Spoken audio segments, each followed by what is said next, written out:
Hello students, title current series feedback amplifier. So again here is the disclaimer. This is the outline of our presentation. In the first part we will try to explain you the theoretical background of this topic and followed with the demonstration video. So in this we will discuss about the aim, components, the circuit diagram, theory, procedure, observations and so on. Now, as far as the feedback is concerned, we have studied that the voltage gain, the input impedance, the output impedance, the bandwidth, etc. are a few of the important characteristics of an amplifier, and these parameters are more or less constant for a given amplifier, and quite often these parameters are required to be controlled. This can be easily achieved by employing a technique called a feedback. So when a part or a fraction of output is combined to the input, a feedback is said to exist. Thus, the process of combining a fraction of output energy, it may be a voltage or a current, back to the input is called as feedback. So when the feedback voltage or maybe current, it is connected in such a way that, or is so applied that as to increase the input signal, then it is referred to as positive or direct or regenerative feedback.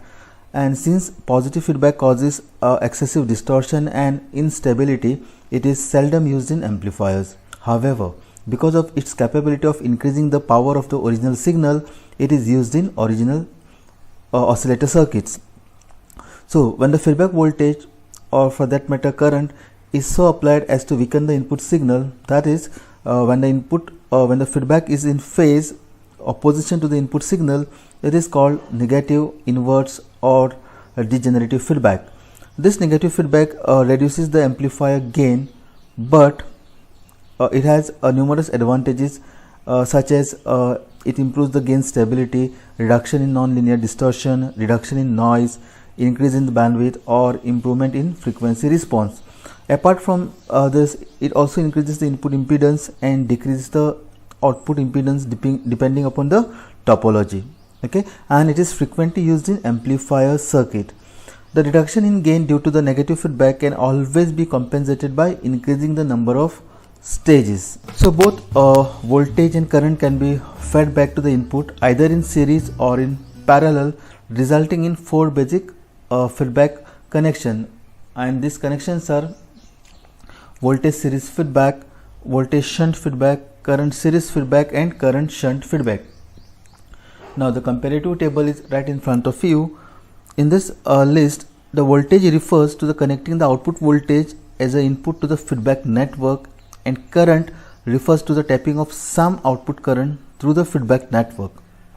Series refers to the connecting the feedback signal in series with the input signal, and shunt refers to connecting the feedback signal in parallel with an input current source. Fine. Now in this today's experiment we shall try to prove the advantages offered by a current series feedback amplifier. Now when we have a series feedback connection, it tends to increase the input impedance of the amplifier. This is because in this case the feedback signal is returned to the input in series to oppose the applied voltage, causing input current to fall and consequently makes the input impedances to increase. Comparison, you can check out that for voltage amplifier the input resistance is increased, while as far as the output resistance is concerned, it is decreased by a factor of 1 plus beta A. So depending upon the topology we can vary the input and the output resistance accordingly. Now the aim of this experiment is to measure the voltage gain of current series feedback amplifier. These are the components required. As a transistor we are going to use BC107, regulated power supply, then these are the set of resistors, capacitors. We also require CRO of 20 MHz, dual trace, breadboard, function generator, multimeter and connecting wires. Now this is the circuit diagram right in front of you. In case of a current series feedback amplifier, the output is taken from the collector node. As far as the methodology is concerned, okay, we have also prepared another video. You can click on the I button and you can watch that video to understand how we can call this circuit as a current series feedback amplifier. Fine. Now in the class we have discussed about the importance of resistors. Right now what you can see is 33 kilo ohms as R1, 8.2 kilo ohms as R2, RC, RE and so on. Now the most important factor here is the bypass capacitor. If I connect the bypass capacitor using that switch, meaning if I close that switch, there has not happened any feedback. Fine. So if I disconnect that switch, then the AC signal which is getting dropped across the emitter resistance 330 ohms will create some kind of a opposite feedback to the input signal. So we are going to check out the output voltage across the collector with and without connecting the capacitor. Remember, if I connect the capacitor, there is no feedback. If I disconnect the capacitor, yes, there is a feedback. Always when you mount the circuit, okay, the first thing you need to note down is whether this circuit is working or not. Before that, you have to check the HFE of a transistor, whether the transistor itself is in good condition or not. Sometimes it so happens that we connect the circuit and after half an hour or 1 hour we realize that the circuit is not working and maybe fault lies with the transistor. Rest are the passive components, so does not create that much of a problem. Now to make out whether this circuit is working in totality after connecting all these components, first thing is you have to check that continuity testing using a multimeter. Okay, and secondly there is a test signal of 20 millivolts and 1 kilohertz that we will discuss later. Now if you apply this signal of 20 millivolts and 1 kilohertz as an input derived from the function generator, and if you are getting the output, that means your circuit connections, the operation, the transistor is, the circuit itself is working. Fine. When you draw the circuit diagram, make sure that all the component values are clearly written with the notation. Fine. So this is the theoretical background. You can pause the slide and you can go through it. The most important line is, in current series feedback, the input impedance and the output impedance are increased and noise and distortions are reduced considerably. So here is the procedure. So connections are made as per the circuit diagram. Keep the input voltage constant at 20 millivolts peak to peak and 1 kilohertz frequency. Fine. You can pause the slide again and you can go through these steps. So we are going to express this voltage gain in terms of dB. So we are using 20 log of V0 by Vi, where V0 is the output voltage and Vi is the input voltage. So once we vary the input signal, okay, there are two cases here. One is keep the input voltage constant and vary the frequency from say 10 Hz to 1 megahertz from the function generator, and note down the corresponding output voltage. And using the Semilog paper, you have to plot the frequency response. Fine. Now from the frequency response, we can make out what is the bandwidth of that given current series feedback amplifier. At 3 dB point, we have to locate F1 and F2, okay, and then difference of the two will give me the bandwidth. Again, this part has been discussed in the classroom, so you should not have any difficulty. If you are having any difficulty, we have already uploaded this lecture, you can go through it. Now this is how the observation table is done.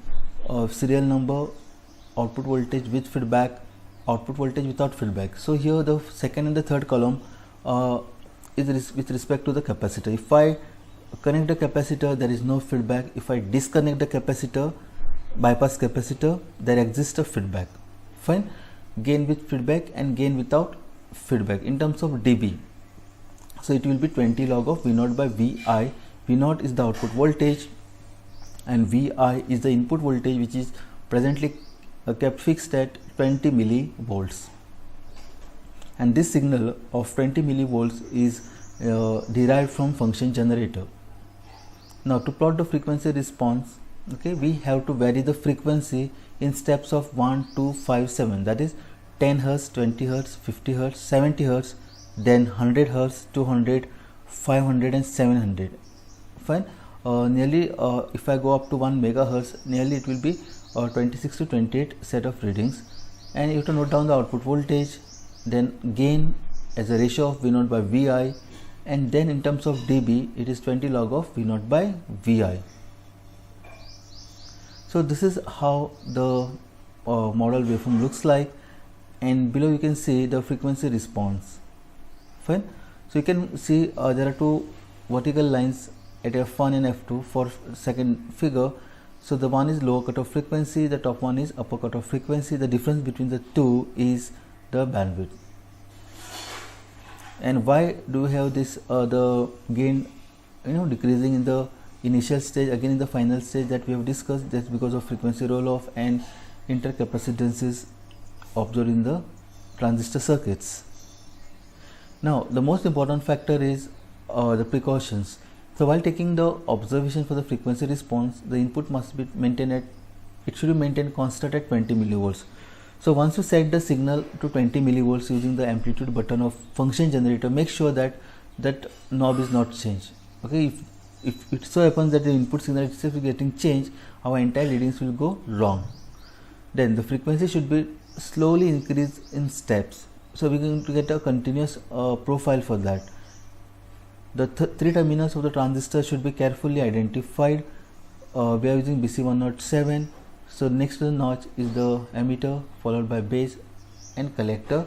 Or as I told you in the class, we have to download the data sheet of that respective transistor, and then we have to check out the terminals. Fine.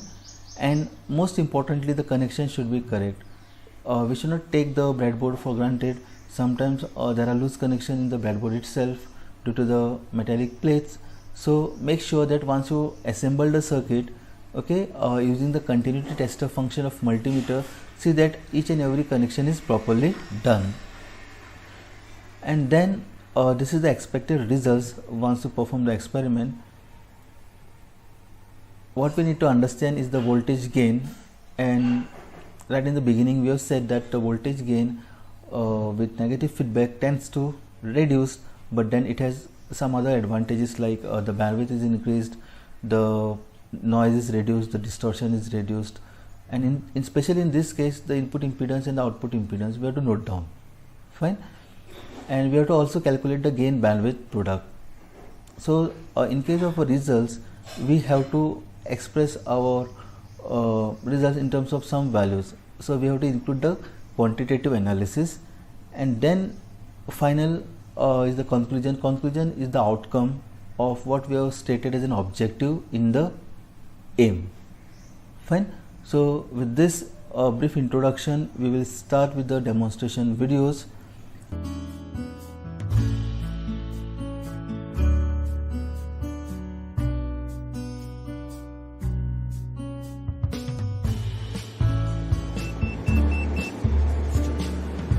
Now we'll see how to build this circuit. Okay.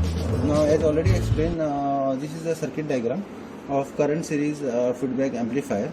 Okay, and then we have all these components which are actually mentioned. This is already explained. Okay. Now, what I would like to suggest you all is that you please pick up your components and keep it on the paper itself, so it will become easy for you to actually mount them. Okay, so the first component is 33 kilo ohm resistor. So what I will do is I will just take one 33 kilo ohm resistor.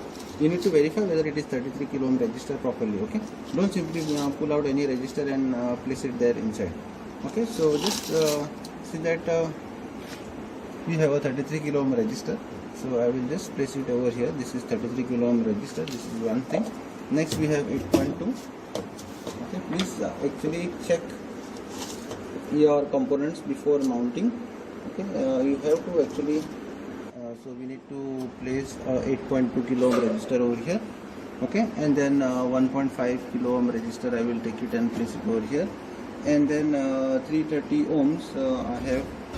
Okay, so I have placed all the 4 resistors. Now it becomes easy for me to actually mount it. Okay, and then I need 10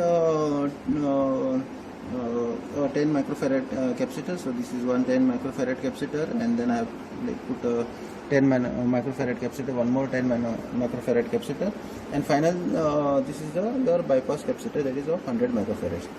Okay, and then the important person in the circuit is the transistor. We are using BC107 transistor. It is a NPN transistor. So if you have your components like this in front of you, it becomes easy to mount. Okay, now the first thing what I need to explain you all is the leads of the transistor. Okay, okay. Now how to find which is emitter, base and collector for this particular transistor. Now this is very simple.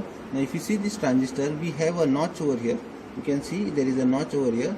Okay, the first lead on this side of the notch, this one is the emitter, this is the base, and this is the collector. Now you can refer data sheet of BC107 transistor, and from there you can find out. Okay, now so we have a notch. So this is base, emitter, base and collector. Okay, so you have to place it accordingly in your circuit. Now with regard to this capacitor, okay, now if you see here, this lead is negative, it is marked over here negative, and this becomes positive lead. Okay, so this is negative, this is positive. If the capacitor is new, you can looking at the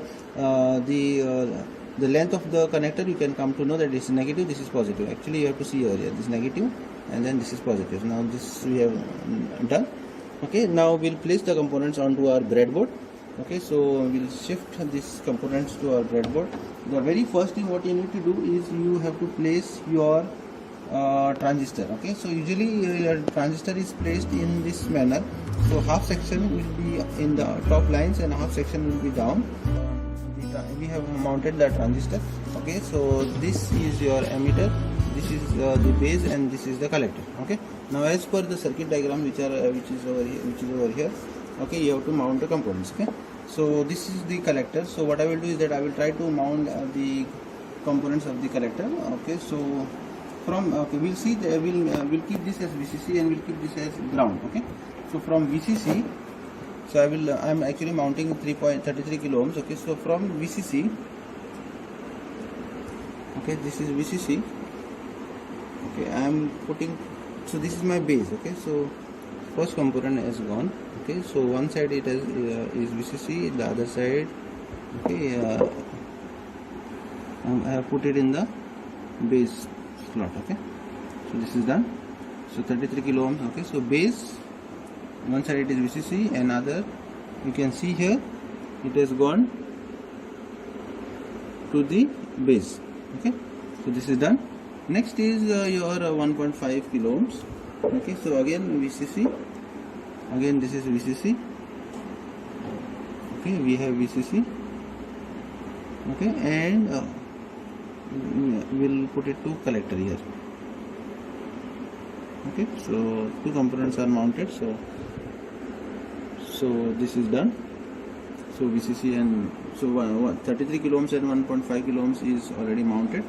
Okay, so from base there is one resistor 8.2 that is going to ground. So what I can do is that, so this is the base lead, I am connecting it to ground. So this is done. Okay, and we have this 330 ohm in the collector, so in the emitter. So 330 ohm, I put this resistor here. Okay, and then I've connected this to ground here. Okay, so this is also done. So all the resistors are mounted properly, the transistor is mounted properly. Now what we need to do is we need to mount the capacitors. Okay, so we have to mount. So we are mounting this 10 microfarad. So negative is going towards the base. So what I am going to do is I will be connected it here like this. Okay, so this is the positive. Okay, and that is the negative. Negative is going to the base of the transistor. It is very simple. Okay, and we have this capacitor. This is actually connected to the collector. Okay, so connector. Okay, and okay, so we have to give input over here and we have to get the output over here. Okay, so this is input for the amplifier, this is output for the amplifier. We forgot to put this one. So there is this bypass capacitor 100 microfarad. Okay, so positive is going to emitter. So remember, so positive is going to emitter positive is actually going to emitter and negative is going to ground. Okay, so this is positive that is connected over here, and negative is actually going to ground. Okay, so this is how we connect. So I have connected all the components. What we need to do is that we have to connect a power supply. Okay, set up a power supply for the circuit works on 12 volts, so we need to use a power supply over here. Okay, and then now to use the power supply, so we have this knob over here. So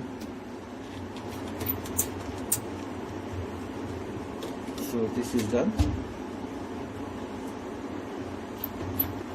Okay, so this is power, this is positive and this is negative. This is positive, this is negative. See, yeah?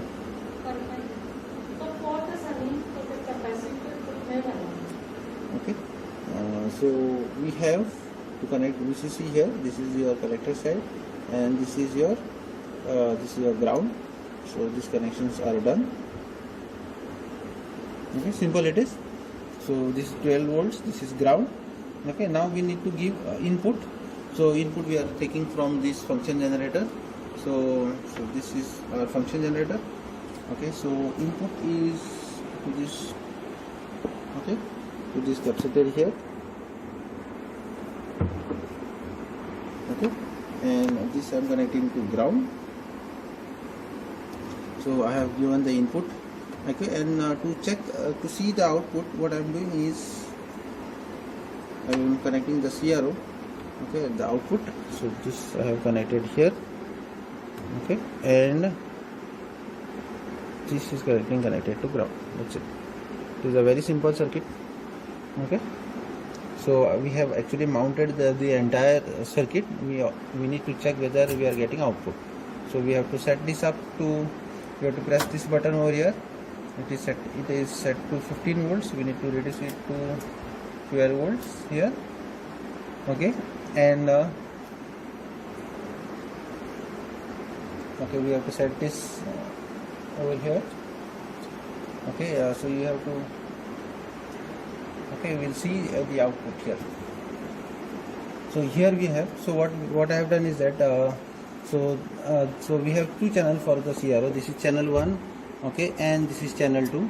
Okay, so channel 2 is your output, and channel 1 I have connected to input. So I can see both the waveform, input as well as output. So if I ground the channel 2, so this is the input waveform that I am actually giving to the amplifier.